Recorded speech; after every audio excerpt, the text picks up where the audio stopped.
토트넘이 간신히 4위 자리를 버티고 있는 상황에서 이번 박싱데이 경기는 토트넘 빼고 B클럽들은 승리를 하게 되었습니다.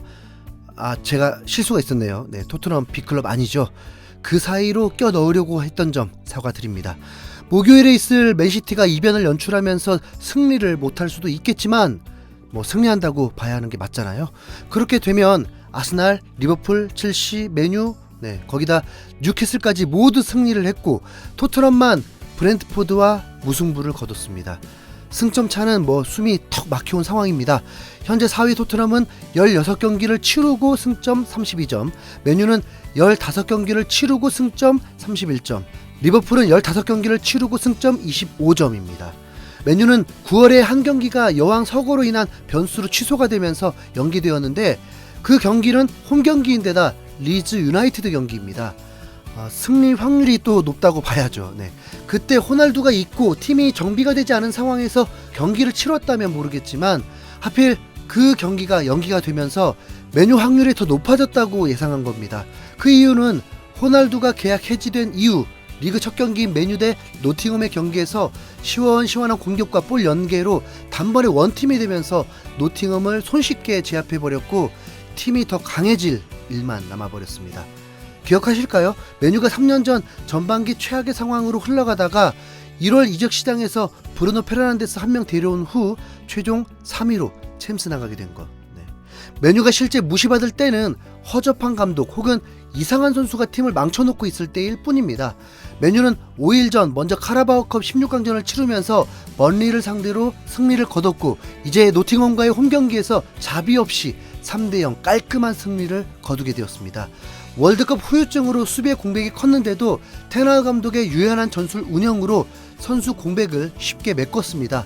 번리전 때는 센터백들이 없으니까 미드필더 카세미루를 센터백으로 세우더니 5일 후 노팅엄 경기에서는 다시 카세미루가 미드필더로 출전해서 대활약을 펼치고 윙백 루크쇼를 센터백으로 내세웠습니다. 결과는 무실점이죠. 맨유가 무실점을 거둔 것은 그래도 점유율을 7대3까지 앞서면서 주도했기 때문에 노팅엄에게 많은 기회가 없었습니다. 추격가는 골이 있었지만 세트피스 상황에서 옵사이드로 판정되면서 골이 취소가 됐죠. 맨유는 모든 선수들이 완벽한 건 아니었지만 래시포드가 전반 19분부터 3분 동안 한 골 1어시스트를 기록하는 활약으로 경기 MOM으로 선정되었습니다. 전반 19분에는 코너킥 상황에서 약속된 플레이가 제대로 작동이 되었는데 코너킥에서 에릭센이 낮고 강한 크로스를 올렸고 그 순간 먼저 바란이 수비진을 교란시키더니 곧바로 래시포드가 약속된 공간으로 뛰어들면서 완벽한 득점을 만들어냈습니다. 너무 완벽한 골이라 테나흐 감독도 매우 기뻐했습니다. 그리고 이어서 래시포드가 역습으로 날아오는 볼을 기가 막힌 트래핑을 하면서 그대로 드리블까지 이어졌고 왼쪽을 휘젓더니 중앙에 마샬이 들어오는 걸 본 후 찔러주면서 마샬이 추가골을 성공시켰습니다. 래시포드는 현재 호날두가 떠나면서 가장 행복해하고 있는 선수죠. 한동안 부진하면서 떠나보내라는 말이 돌았지만 현재 래시포드는 맨유에서 가장 높은 연봉을 받을 준비를 하고 있습니다. 2대0으로 앞서고 추운 날 비까지 오면서 경기에 집중하기 쉽지 않았는데 후반 87분에는 쐐기골까지 나왔습니다. 노팅엄 진영에서 카세미루가 볼을 가로챈 후 창의력 100점의 패스 한 방으로 프레드에게 전해줬고 깔끔한 슈팅으로 득점을 성공시켰습니다. 카세미루는 사실상 두 번째 골에도 큰 지분이 있었습니다. 래시포드에게 볼이 전달되기 전에 노팅엄의 공격을 멋진 태클로 차단한 후 곧바로 역습을 만들게 도와줬습니다. 뿐만 아니라 맨유 팬들도 상세 기록을 전할 정도로 팀에 완벽 적응하듯 대활약을 펼쳤습니다. 이런 플레이들이 토트넘을 상대로 했어도 실점 확률이 대단히 높겠죠. 이미 맨유가 토트넘을 상대로 가볍게 이겼죠.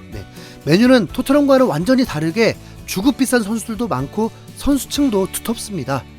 거기다 감독의 뚝심도 대단합니다. 절대 타협이 없고 본인 축구 철학을 확실히 드러내면서 날도도 벤치부터 5분 출전시켜버리는 감독입니다. 과거 무리뉴 감독은 뚝심을 지키면서 2천억 가치 포그바와 갈등이 되면서 구단이 무리뉴를 경질시켰는데 테나흐에게는 전폭적인 지원을 하고 있습니다. 날두가 선제 공격을 하면서 치명타를 입히려 했지만 구단은 테나흐 감독 편을 든 거죠. 여전히 날두를 계약 해지하게 만든 불만을 갖는 팬들도 있지만 어차피 그건 증명해내면 됩니다. 구단이 팬들이 좋아하는 선수라고 무조건 밀어줄 수는 없죠. 네, 원팀이 더 중요하니까요. 메뉴가 상승세가 되면 당연히 토트넘은 어디까지 순위가 떨어질지 모를 상황이 됩니다. 토트넘도 원팀으로 경기력이 최소 지난 시즌 후반기 정도만 된다면 흥미진진해지고 있다고 말할 텐데 이거 뭐죠? 기대가 전혀 안 되는 상황. 이 일을 시작한 지 5년 가까이 됐는데 처음 겪어봅니다. 손흥민이 16경기에서 한 경기만 득점이 있는 경우, 네. 득점이 없거나 공격 포인트가 없어도 최소한 손흥민다운 플레이로 경기에 큰 영향력을 불어넣어준 선수인데 과거에 16경기면 한두 경기만 부진할 손흥민인데 그런 플레이 자체를 거의 볼 수 없는 상황. 네. 달라진 건 딱 하나거든요. 손흥민과 호흡을 맞추는 선수가 페리시치라는 거. 네. 클루세스키가 돌아와도 같은 전략이라면 이건 매우 의도된 것이기 때문에 콘테 감독으로 시선을 돌려야 합니다. 콘테 감독의 구상으로 이 상황이 벌어지고 있는 거죠. 자, 냉정하게 손흥민 팬들은 손흥민 위주로 경기가 진행되길 바라고 또 그렇지 않을 때 매우 어색해지면서 응원하겠죠. 감독이 뭐 손흥민 팬인 것도 아니고 감독이 더 좋은 팀과 승리를 위해서 펼친 전략이라면 거기에 손흥민에게 손해가 있을지라도 축구적으로는 받아들여야 합니다. 그런데 지금 진짜 그러냐는 거죠. 콘테 감독의 전략에서 가장 중요한 포지션은 윙백이라고 봐야 합니다. 보통 팀에서 가장 중요한 선수라고 하면 그만큼 가치가 높은 선수잖아요. 콘테 감독 자신의 축구 철학을 드러내려면 윙백이 매우 퀄리티가 높아야죠. 노장이면서 윙백 포지션 3년차인 선수가 콘테 감독의 핵심이 되고 오른쪽에는 윙백 퀄리티가 상대적으로 매우 낮고 뭔가 안 맞잖아요. 윙백은 공격과 수비를 같이 하는 만큼 정말 많이 뛰어야 합니다. 그런데 페리시치는 거의 공격수인데 수비를 참여하는 정도로 활용하면서 레프트 윙어가 2명이거나 손흥민은 윙어가 아니다로 만들어놨습니다. 이미 포체티노 감독 시절 때부터 손흥민은 좌우 윙어뿐만 아니라 스트라이커, 미드필더, 심지어 윙백까지 경험했었습니다.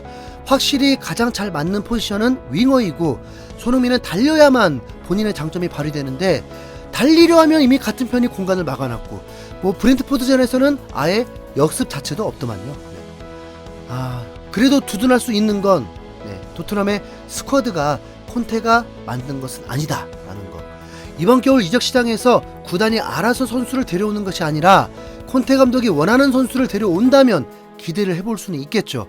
콘테 감독이 손흥민의 득점이 필요 없다고 판단하면서 만든 전술은 아닐 테니까요. 마스크 때문인지 슈팅이 뭐 제대로 걸리지 않는 것도 맞습니다. 뭔가 제대로 해보려면 문제가 터지면서 완벽한 상태로 경기를 치러본 적이 없다고 봐야 합니다. 그럼에도 지금이 4위라는 게 매우 요상하네요. 메뉴가 뭡니까? 뭐 리버풀도 바짝 쫓아와 있습니다. 각포라는 공격수 영입으로 더 강화될 조짐이어서 아직까지 리버풀이 4위 이하로 내려갈 거라고 본 예측도 없습니다. 그럼 얼마나 치열해질까요? 첼시도 제임스가 부상 복귀하면서 첼시다운 팀으로 저 멀리서 한 단계 한 단계 올라오고 있습니다. 이럴 때 손흥민 이적해야 한다고 하기엔 뭐 솔직히 좀 그렇습니다. 토트넘도 이적 시장으로 퀄리티 있는 선수 영입되고 주전 선수들 부상 없이 제대로 한번 붙어서 4위 안으로 살아남기를 바라봅니다. 자, 여러분, 그때 제가 토트넘 우승 기대한다고 했던 거 심심한 사과드리겠습니다. 손흥민을 위해 우선 4위 지키기 파이팅. 이상 흰수염고래였습니다. 시청해주셔서 감사합니다.